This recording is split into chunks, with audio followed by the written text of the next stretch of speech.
بناوی پەروەردگاری میهرەبان بەڕێز مارک سترۆپ کۆنسڵی گشتی ویلایەتە یەکگرتووەکانی ئەمریکا، بەڕێز عەقیل گاج ڕایس لە ئۆفیسی هاوکاری سەربازی عێراق، بەڕێز مقەدەم ڕۆب ڕایشکاری گروپی سەربازی هاوپەیمانانی نێودەوڵەتی، ئەفسەرانی باڵای وەزارەت، ئامادەبوانی بەڕێز، سڵاوتان لێبێ و ئەم کاتتان باش. ئەمڕۆ ڕۆژێکی مێژوویە بۆ وەزارەتی پێشمەرگە و هێزی پێشمەرگەی کوردستان کە لەلایەن حکومەت و سوپای ئەمریکاوە وەک بەردەوامی لە هاوکاری و پشتیوانیەکانیان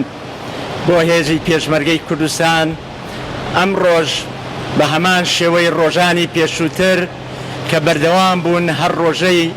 هاوکاری و پشتیوانێکی زیاتر بە هێزی پێشمەرگەی کوردستان ئەبەخشن. ئەم ڕۆژ کۆمەڵێ چەکی قورس کە تۆپی قورسن ڕادەستی وەزارەتی پێشمەرگە و هێزی پێشمەرگەی کوردستان دەکرێت کە بە دڵنیاییەوە ئەم هەنگاوە گەورەیەش توانە سەربازەکانی وەزارەتی پێشمەرگە و هێزی پێشمەرگەی کوردستان ئەگەێنێتە ئاستێکی بەرزتر کە هیوادارین لەم جۆرە چەکانە و لەم جۆرە هاوکاریانە بەردەوام بێ و بە تایبەتی لەوەی کە لە قۆناغی ئێستایە و شەڕی ئێستا شەڕی تەکنەلۆجیایە، تەکنەلۆجیای سەربازی. هێزی پێشمەرگەی کوردستان چاوی لەوەیە کە ببێتە خاوەنی ئەو تەکنەلۆجیا پێشکەوتووەش، بێگومان بە پشتیوانی و هاوکاری بەردەوامی هاوپەیمانان و لەسەر و هەمووشیانەوە ئەمریکا جێی خۆیەتی بە ناوی حکومەتی هەرێمی کوردستان و وەزارەتی پێشمەرگە و تەواوی فەرماندەکانی هێزی پێشمەرگەی کوردستانەوە سوپاسی زۆری حکومەت و وەزارەتی بەرگری ئەمریکا بکەین و بەڕێزان سەفیری ئەمریکا، قونسڵی گشتی ئەمریکا لە هەولێر تەواوی ئەو فەرماندە و ڕاوێژکارانەی کە بەردەوام خەریکن لە دابینکردن و پشتیوانیکردنی هێزی پێشمەرگە و بە تایبەتیش لەم گەیاندنی ئەم چەکە قورسانەیە ئەم بەڕێزانەی کە ناومانیان لەسەر و هەمووشیانەوە حکومەتی ئەمریکی و وەزارەتی بەرگری ئەمریکا ڕۆڵی بەرچاویان هەبووە. هەروەها سوپاسی زۆرمان بۆ بەڕێز جەنابی سەرۆکوەزیرانی عێراق محەممەد شیع سوودانی و بەڕێزان وەزیری بەرگری عێراق و سوپاسالاری عێراق کە ئاسانکاری زۆریان کرد بۆ ئەوەی ئەم چەکانە بگاتە دەستی هێزی پێشمەرگەی کوردستان. ئەمەش بۆ خۆی دڵنیاکەرەوەیەکی دەستوریە کە عێراق بۆ پشتیوانی لە هێزەکانی کە بەشێکن لە سیستەمی بەرگری و ئەمە دڵنیاکەرەوەیەکی زۆریشە بۆ هێزی پێشمەرگەی کوردستان کە دەوڵەتی ئیتیحادی لە عێراقا هاوشانی سوپای عێراق هاوکاری پێشمەرگە دەکات. داوامان لە جەنابی سەرۆکوەزیرانی عێراقا وەک ئەرچێکی دەستوری لە حکومەتی ئیتیحادی هاوشانی سوپای عێراق و هێزە ئەمنیەکان هاوکاری سەربازی و دارایی و لۆجستی وەزارەتی پێشمەرگە بکات بەوەی هێزی پێشمەرگەی کوردستان بەشێکە لە سیستەمی ئەمنی و بەرگری عێراق لە ڕوخاندنی سەدام و تێکشکاندنی تیرۆریستانی داعش.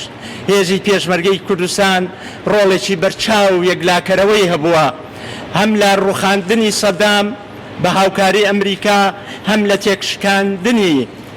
ئەفسانەی ترسناکی داعش کە ئەوی شەر بە پشتیوانی هێزەکانی هاوپەیمانان لەسەر وشیانەوە ئەمریکا بوو. ئەم ڕۆڵە بەرچاو و دیارەی کە هێزی پێشمەرگەی کوردستان لە دوو قۆناغی جیاواز بن باسی قۆناغەکانی پێشووتر ناکەم کە هێزی پێشمەرگەی کوردستان چۆن شەڕی مان و نەمانی کردووە لە پێناوی پاراستنی سەروەریەکانیدا. ئەمەش دڵنیاکەرەوەیە بۆ ئەوەی کە هێزی پێشمەرگەی کوردستان دەبێت هاوشانی سوپای عێراق هاوکاری بکرێ بەوەی هەر هەڕەشە و مەترسیەک ڕوو بکاتە عێراق و هەرێمی کوردستان. هێزی پێشمەرگەی کوردستان بەو پەڕی توانا و بەو هەموو ئەزمونە زۆرەی و بەو ئیرادە پۆڵاینەوە ئەتوانێت تێکی پشکێنێ. هەر لەو پێناوەشدا هێزی پێشمەرگەی کوردستان بەو پەڕی توانا و بەو ئیرادە پۆڵاینەوە ئەتوانێت تێکی پشکێنێ. هەر لەو پێناوەشدا هێزی پێشمەرگەی کوردستان بەو پەڕی توانا و بەو ئیرادە پۆڵاینەوە ئەتوانێت دەیان و هەزاران سەدان و هەزاران لە هەرە ڕۆڵە و پێشمەرگە قارەمانەکانی و فەرماندە دیارەکانی لە باشترین فەرماندە و پێشمەرگە دیارەکانی کردووەتە قوربانی لە پێناوی سەرکەوتن بەسەر تیرۆر و بەسەر گروپی تیرۆریستی داعشدا کە ئەتوانین بە شانازیەوە بڵێن هێزی پێشمەرگەی کوردستان لە جیاتی هەموو جیان شەڕی تیرۆری کردو و تیرۆری لەسەر چاوەی دروستبوونیەوە لە ڕێگ و ڕیشە هەڵتەکان هەر بۆیە هێزی پێشمەرگەی کوردستان بۆتە ئەو سمبولەی کە لە دنیاە بە ڕەمزی خۆشەویستی ناودەهێنرێ. هەر پێم خۆشە لێرەشدا بە دەرفەتی ئەزانم کە وەزارەت ئەمەش باسکەین کە وەزارەتی پێشمەرگە بە هاوکاری هاوپەیمانان و بە هاوکاری بە تایبەتی ئەمریکا و هاوکارێ بەردەوامەکانیان لە پرۆسەی چاکسازی لە بوارەکانی مەشق و ڕاهێنان و چاکسازی دارایی و ئیداری و سەربازی ڕێخستنەوە و یەخستنەوەی هێزی پێشمەرگەی کوردستان و هەنگاوەکانی چاکسازی بگاتە ئەنجام و ئەنجامی دیار لەوەی هێزی پێشمەرگە هێزێکی بەتوانای یەکگرتووی کوردستانی بێ هەر هەڕەشە و مەترسیەک لەسەر عێراقی فیدرال و لەسەر هەرێمی کوردستان بێ هێزی پێشمەرگەی کوردستان بەو پەڕی تواناوە ڕوبەڕووی دەبێتەوە. جێی خۆیەتی لێرەوە من دەستخۆشی و سوپاسی زۆر لە فەرماندە باڵاکانی وەزارەتی پێشمەرگە و تەواوی کارمەندانی وەزارەتی پێشمەرگە و هەموو فەرماندەکانی هێزی پێشمەرگە لە هەر شوێنێکە بن بکەین کە وەکو تیمێکی یەکگرتوو پێکەوە یەک تیم لە پرۆسەی چاکسازی لە وەزارەتی پێشمەرگەیە هەنگاوەنێ و هەنگاوی فراوان و جدیشی ناوە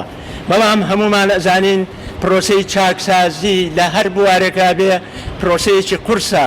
ئاسان نییە بۆ یەکاتی ئەوێ من خۆم دڵخۆشم بەو هەنگاوانەی لە وەزارەتی پێشمەرگە ئەچێتە پێشەوە بۆیە دەستخۆشی لە هاوپەیمانانی ژۆر لە ڕایشکارانی هاوپەیمانان ئەمریکا و بەریتانیا و ئەڵمانیا و هۆڵندا و ئیتالیا و هەموو ئەوانەی تر کە هاوکارن لەو پرۆسە قورسەی کە لە وەزارەتی پێشمەرگە بەڕێوە ئەچێ بەڵام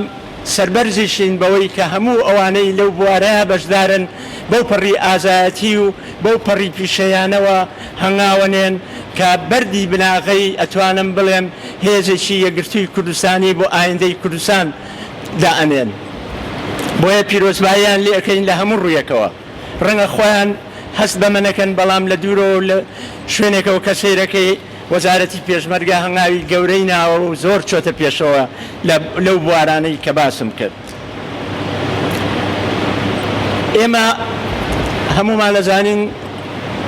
دۆخی ناوچەکە بەرەو ئاڵۆزیێکی نادیار دەڕوا ئەوەی کە پێویستە هێزی پێشمەرگە هێزی یەکگرتوو ئامادەیە هەمیشە بۆ هەر پێشات و مەترسیەک کە ڕوبەڕووی بێتەوە بێگومان پێشمەرگەش داوای هەموو هێزی پێشمەرگەیە کە هێزە کوردستانەکان حیزبەکان بە تایبەتی یەکێتی و پارتی و هەموو ئەو هێزە شۆڕژەڕانەی تر لەم قۆناغەیە یەک هەڵوێست و یەک ئاڕاستیان هەبێ بۆ ئەوەی لە هەر مەترسیەک ڕووی کردە ئەم وڵاتە بە یەکدەنگی و یەک سەنگەری و یەک هەڵوێستی ڕوبەڕووی بینەوە. ڕەنگە ئەمە ئێرە نەبێ باسی کەم بەڵام ئێمە جارێک کە سوپاسی هاوپەیمانانەکەین کە توانیان یعنی پشتیوانی دووش بە تایبەتی ئەمریکا سوپاسیانەکەین کە پشتیوانی دووش توانی بچێتە ئەو هاوکاری کە ماڵانە پێشکەشەکرێ ئێمە ئەوەی کە ماوە یەک لیوا ماوە دڵیانەکەینەوە کە هەوڵی جدی ئەین بۆ ئایندە بۆ ئەوی کێشەی ئەوانی شارەسەر بکرێ. من جارێککە زۆر سوپاس و بە تایبەتی سوپاسی زۆرم بۆ ئەفسەرانی باڵای ئەمریکا و هەموو ئەو هێزەکانی هاوپەیمانان کە بەردەوامن لە پشتیوانی وەزارەتی پێشمەرگە بۆ پرۆسەی چاکسازی بۆ پڕچەکردنی هەمیشە هەر سەرکەوتوو بن و سوپاسدانەکەم وەر لە خۆشییا بن.